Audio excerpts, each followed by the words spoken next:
I want to begin this khutbah with a very basic premise. You need to love Allah more. You need to love Allah more. And I want us to actually start with a practical example of when you're sitting with someone and they're distracted from you. There are different levels of distraction, different ways of expressing that distraction, and different things that you are distracted by. And so I want to give you an example.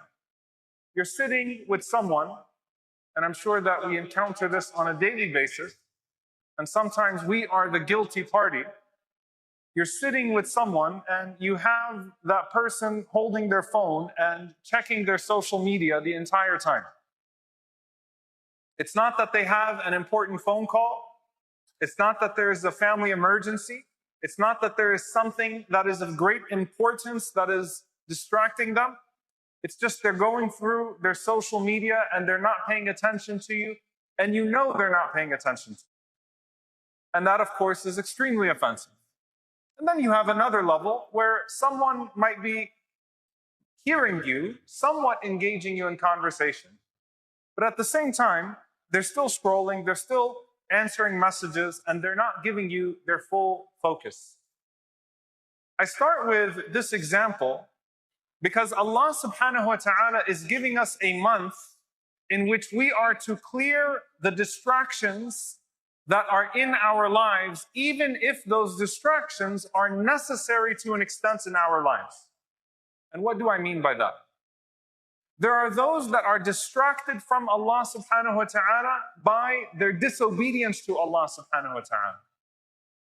They are focused on pursuing their sins, and in the process of pursuing their sins, they are creating a barrier between them and Allah subhanahu wa ta'ala that does not allow them to enjoy a meaningful relationship with Allah. And as we come into this month of Sha'ban, and we remove from our hearts, hopefully, al-hiqd wa-shahna, grudges and spite and hatred.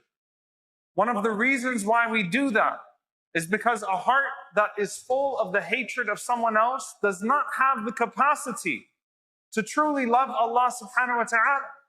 And so you have to come to a decision that I love Allah more than I hate that person.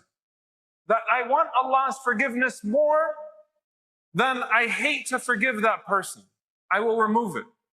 When it comes to the sins and the disobediences, you don't wait for the month of Ramadan to give up a sin between you and Allah subhanahu wa ta'ala. And I say this as a warning to our brothers and sisters. How many people set the first day of Ramadan as a day in which they will give up an act of disobedience, but they don't live to see that first day of Ramadan. And do not be fooled into thinking that on the day of judgment, if Allah subhanahu wa ta'ala were to ask you, why didn't you quit that sin? You could say, oh Allah, I was waiting for the first day of Ramadan. Good luck with that excuse on the day of judgment. It's not a very good one. You have to quit your disobedience with a sense of urgency.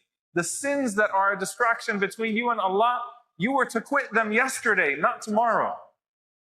And so those are the first distractions that you remove between you and Allah subhanahu wa ta'ala. And then there are distractions that are completely unnecessary in our lives. So Allah Azza wa Jal says in the Quran, وَالَّذِينَ هُمْ عَنِ اللَّغْوِ مُعْرِضُونَ.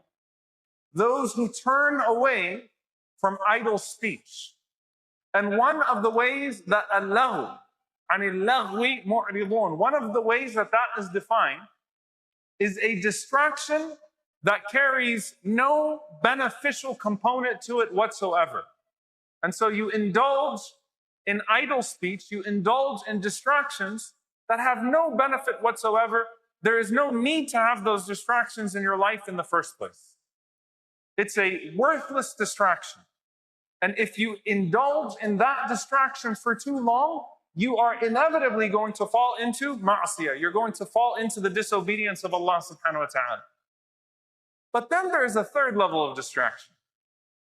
And these are distractions that emanate from necessary components of our lives.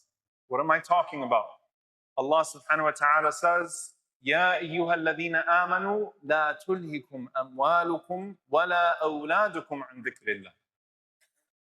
O you who believe, do not be diverted by your wealth and your children from Allah subhanahu wa ta'ala. Now, seeking wealth is part of our existence. It's a necessary component of who we are. Having families, having children, these are all part of the sunnah of the Prophet sallallahu alaihi wasallam. Allah subhanahu wa ta'ala is certainly not condemning the presence of those things in our lives. They're necessary parts of our lives. This is not an ummah of monks. We believe in getting married. We believe in having children. We believe in pursuing this dunya to an extent that it doesn't distract us from the akhirah. These are parts of our religion. And we believe that these things can actually become rewardable components of our lives. But Allah subhanahu wa ta'ala is teaching us, do not let the distracting component of these things in your life take you away from Allah subhanahu wa ta'ala. And so when you think about Ramadan, and you think about what fasting calls us to do, as the ulama mentioned, Allah subhanahu wa ta'ala removes us from this category of distractions. Because food and drink and intimacy, at-ta'am wa-sharab, these are part of our lives. They're a necessary part of our lives. But at the same time, Allah subhanahu wa ta'ala is teaching you to remove the distracting component of these things and connect yourself to Allah subhanahu wa ta'ala instead.